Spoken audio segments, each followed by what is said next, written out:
As a urologist who has spent decades listening to men, I want to start with a simple truth that often gets lost in the noise. Getting older does not force your energy, confidence, or intimate well-being to fade. What changes is the margin for error. The same habits that you could ignore at 30 now make an obvious difference at 50, 60, and 70. The good news is that your body still responds quickly when you give it the right daily inputs. Today, as Dr. Linda Parker, I'm going to be very direct and very practical. I'm urging men over 50 to adopt 5 daily habits that protect circulation, support prostate comfort, sharpen mental clarity, and strengthen confidence in the relationship with your own body and with your partner. No gimmicks, no extremes, just 5 things you can do today, repeat tomorrow, and keep for the long run. Before we get into the habits, let's name the common roadblocks. Many men tell me they feel fine, but not truly well. There's that afternoon dip where your brain hits molasses. You stand up and your calves feel heavy. You climb stairs and you hear your breath before you see the landing. Your nights are interrupted by 2 or 3 trips to the bathroom, which steals the deep sleep you need to repair tissues. You wake up with a dry mouth, tight hips, and a quiet worry that vitality is slipping away. You try to compensate with more coffee, less water, a late snack, extra news on your phone, and then you wonder why mornings feel dull. None of this is inevitable. It's a pattern. Patterns respond to daily habits. I'm going to lay out 5 habits and show you exactly how to do each one in under 15 minutes a day combined. I'll explain the why behind each, clear, practical, and science-based, without heavy jargon. Each habit stands on its own, but together they reinforce one another like gears in a well-tuned machine. You'll hear me talk about circulation, pelvic floor integrity, metabolic steadiness, and sleep architecture. Those are big terms for things you feel as warmer hands, steadier energy, fewer nighttime interruptions, and a calmer, more confident presence with your partner. Let's begin. Habit 1 is your 2-minute morning circulation primer. The aim is to power up blood flow to your legs, pelvis, and brain before you ask your day to do anything serious. Right after you drink a glass of water, ideally with a pinch of minerals, not plain water alone, stand tall. Place a hand on a wall for balance and perform 30 slow heel raises. Go up onto the balls of your feet, pause for a count of 2, and lower slowly. Follow with 15 slow hip hinges. Feet shoulder width apart, push your hips back, keep your back long, and stand up again. Finish with 60 seconds of nasal breathing while you walk in place. That's it. 2 minutes. Why it works. Your calves act like a second heart, pumping venous blood upward. Hip hinges wake up glutes and hamstrings, the biggest muscles involved in walking power. Nasal breathing warms and humidifies the air, encourages a slower, more efficient heart rhythm, and sets your nervous system to calm focus rather than fight-flight. Result: warmer extremities, clearer head, and a subtle but real lift in mood. Done daily, this primer reduces the heavy leg feeling that keeps men sedentary, and when you move more, all of your other systems cooperate. Habit 2 is your 10-minute post-meal walk. After your largest meal, lunch for many men, set a timer for exactly 10 minutes and walk at a brisk but conversational pace. Not a power march, not a shuffle, just a steady, intentional walk around the block or down the hallway if weather isn't friendly. The goal is to compress the calf pump again, stimulate the lining of your blood vessels to release natural signals that open them, and trim the post-meal blood sugar peak that makes you sleepy and inflames tissues. There's a bonus here for your nightly routine. Men who take a short walk after the main meal often report fewer nighttime bathroom trips in a week or 2 because blood flow and fluid shifts even out rather than pooling in the legs. Think of this walk as a simple circulation check-in with your body. You'll return to your chair more alert, and you'll train your metabolism to respect the day-night rhythm your hormones depend on. Habit 3 is your male pelvic floor integrity set. I'm not going to use euphemisms or complicated terminology. You have a ring of muscles that support the bladder and the base of the pelvis. If those muscles are weak, you might notice urgency, a weaker stream, dribbling after you finish, or a sense that things don't respond the way they used to. Strength here is not about brute force, it's about coordination and timing. Do this once per day. Sit upright on the edge of a chair. Imagine you're trying to stop gas and prevent urine from escaping at the same time. That lift you feel inside is the correct action. Hold that lift gently for 3 seconds, then relax for 3 seconds. Do 10 rounds.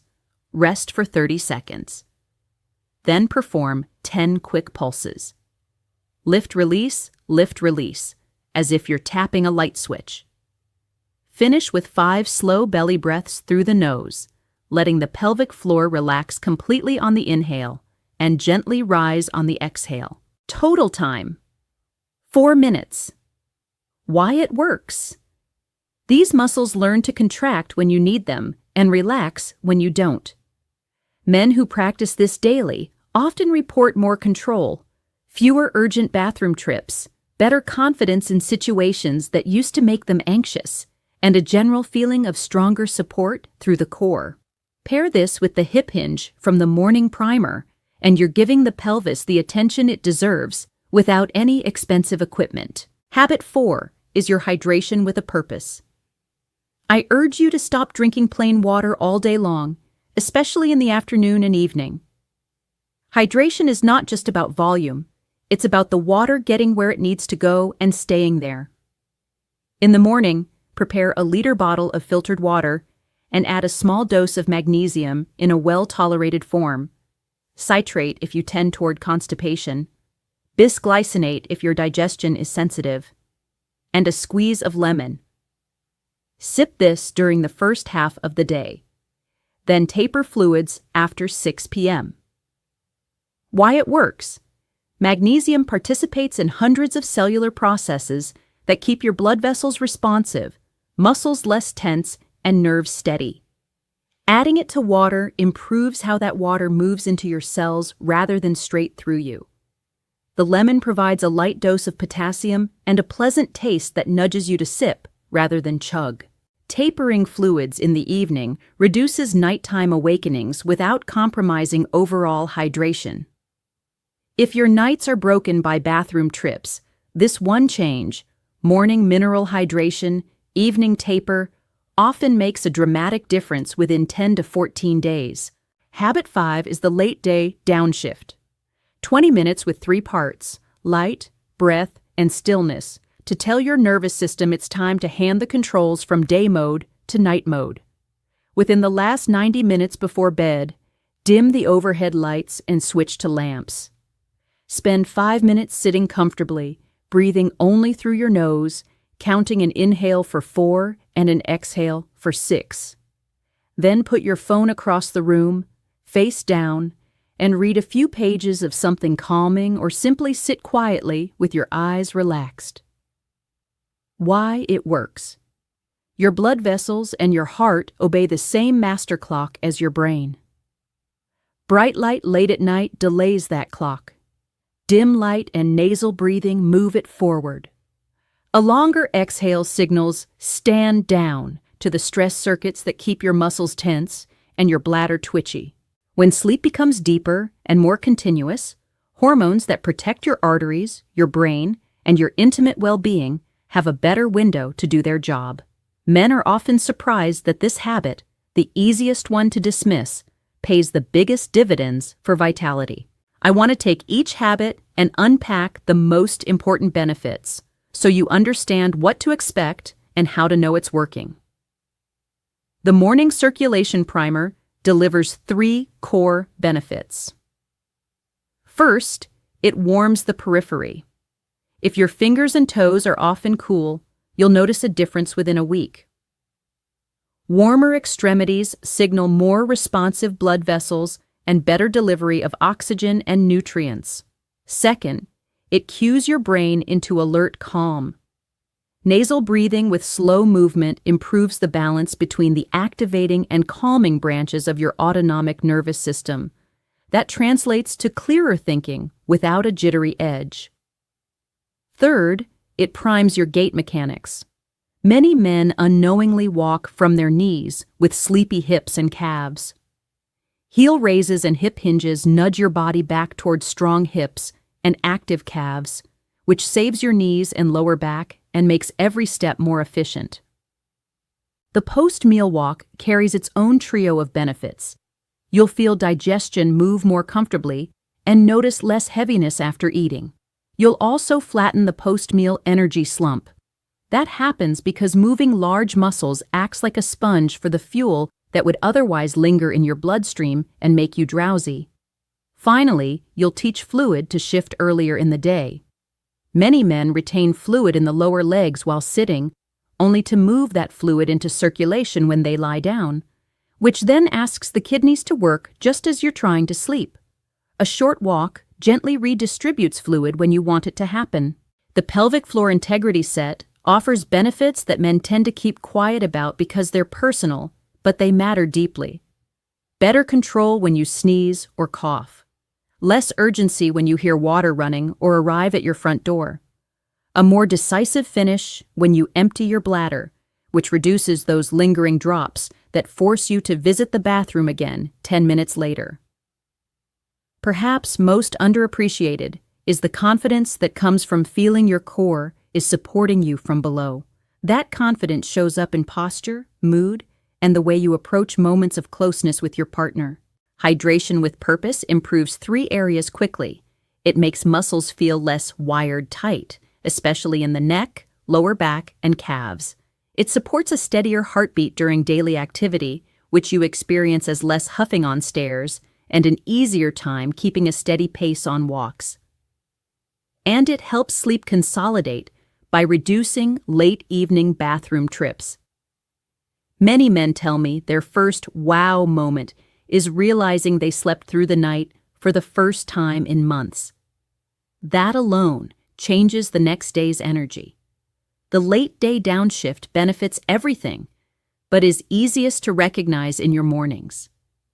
You'll wake with a quieter mind and fewer body aches because your tissues had time to repair. Blood pressure patterns tend to look calmer. The nervous system stops throwing false alarms at your bladder. And intimacy feels less pressured because you're not dragging chronic fatigue into the evening. Let me ground this in a few short stories that mirror what I hear every week. Tom, 61, accountant, came in frustrated by waking twice a night, and the way stairs left him short-winded. We started with only 2 habits, morning primer and post-meal walk. After 9 days, he noticed warmer hands and a smoother climb. After 3 weeks, he reported 1 wake-up instead of 2 most nights. He hadn't changed his diet, supplements, or medications, just consistent movement cues at the right times. The result was practical and obvious. Carlos, 67, retired teacher, struggled with dribbling after he finished urinating and a subtle, constant worry about making it in time during errands. He began the pelvic floor set daily and paired it with evening downshift. 2 weeks later, he said his bathroom trips felt complete and the anxious edge around leaving the house had faded. His wife noticed he stood taller. He didn't push harder at the toilet. He learned to coordinate and relax at the right time. That nuance changed everything for him. Evan, 55, sales manager, lived on coffee and water, often sipping late into the night. He switched to morning magnesium water, tapered after 6 p.m., and kept a 10-minute walk after lunch. In 10 days, he slept through twice that week for the first time in a year. He told me the surprising part was how his mood evened out in the afternoon. He wasn't chasing another coffee at 4 p.m. because the crash never arrived. Marcus, 73, former contractor, admitted he'd ignored exercise for decades. The idea of a gym sounded foreign. He agreed to adopt only the morning 2 minutes and the pelvic floor set. After a month, he felt steady enough to add the post-meal walk. He grinned when he said his grandkids had to work harder to beat me to the mailbox. That's vitality measured in real life. Now, let's make the execution foolproof. Here's a single-page plan you can memorize. In the first 5 minutes after you wake, drink a glass of water, then do your heel raises, hip hinges, and 1 minute of nasal steps in place. Prepare your liter of morning water with a small dose of magnesium and a squeeze of lemon. After your main meal, walk for 10 minutes. If the weather is poor, walk the hallways or climb a few flights at an easy pace. Sometime in the afternoon, sit and perform your pelvic floor set. 10 slow holds, 10 quick pulses, 5 calm breaths. After dinner, taper fluids. In the last 90 minutes before bed, dim the lights, breathe nose only with a 4-in, 6-out pattern for 5 minutes, and place your phone where you can't reach it without standing up. That's the whole system. On busy days, keep the pieces tiny rather than skipping them. Consistency beats intensity. There are a few helpful add-ons that amplify results without complicating your life. Add protein to your first meal. A palm-sized portion of eggs, Greek yogurt, fish, poultry, or tofu, paired with fiber from berries or cooked oats. Protein helps you maintain muscle, which acts as a reservoir for glucose and water, keeping your circulation steadier. If you sit for long periods, set a 45-minute timer, and when it rings, stand and do 15 heel raises. Those tiny movement snacks refresh the second heart in your calves. If your ankles swell by evening, lie down for 10 minutes after work with your calves resting on a pillow and breathe through your nose. Think of this as a gentle reset for Venus return before the night begins. None of these replace the 5 core habits. They complement them. Men often ask about supplements. Keep this simple. Your morning magnesium water is already doing a lot. If you want one more daily nutrition habit, choose leafy greens or deeply colored vegetables at least once per day and a handful of pumpkin seeds or walnuts most days. That combination supplies minerals and plant compounds that keep the inner lining of your blood vessels responsive. You don't need a cabinet full of pills. You need a pantry with ingredients that talk to your circulation in a language it understands. A few cautions for safety and success. If you have kidney disease, significant heart rhythm issues, or you're on medications that alter mineral balance, talk with your clinician before changing supplement intake. If walking after meals causes joint pain, make it 5 minutes at a time and repeat later. 2 shorter walks provide a similar benefit to 1 longer one. If the pelvic floor set makes you feel tense or you tend to overbrace your abdomen, cut the intensity in half. The goal is gentle coordination, not clenching. And if late-day downshift feels impossible because of screens, move the habit earlier. Dim your environment in the last hour of daylight and let the evening be simpler. Perfection isn't required. Progress is. Let me pull these threads together with the core message I want you to carry out of this talk. Vitality in the second half of life is not a mystery. It is circulation that reaches where it needs to go, a pelvic floor that supports when asked and relaxes when appropriate, a metabolism that doesn't jerk you around after meals, and sleep that gives your tissues the repairs they earn. These 5 daily habits speak directly to those systems. They're small enough to keep and powerful enough to matter. Here's the single-sentence summary I'd write on your bathroom mirror. Strong circulation, steady nerves, and quiet nights are built from tiny daily choices. That is the essence. You can begin today with 2 minutes, a short walk, a coordination set, a liter of purposeful water, and a calmer light at night. You'll feel the difference, not as fireworks, but as steadiness, a kind of quiet strength that makes every part of your day more livable and every moment of closeness with your partner more relaxed and confident. It's never too late to recover vitality. Your arteries can become more responsive at 70. Your pelvic floor can learn new timing at 68. Your sleep can consolidate at 75. Your legs can feel lighter next week. The past is not a verdict. Your daily actions are votes for the man you want to be in the next season. Cast those votes with habits you can do anywhere. If you found this helpful, take a moment to reflect on which habit you'll start tonight. Place a sticky note on your water bottle, shoes, or lamp as a reminder. Share this message with a friend who needs a simple plan. And if you want more clear, respectful guidance on men's well-being and longevity, subscribe and tell me in the comments which of the 5 habits felt most natural for you and which one surprised you with results. I'm Dr. Linda Parker, and I'll keep showing up with practical steps that help you protect what matters: your circulation, your confidence, and your vitality in the years that absolutely still belong to you.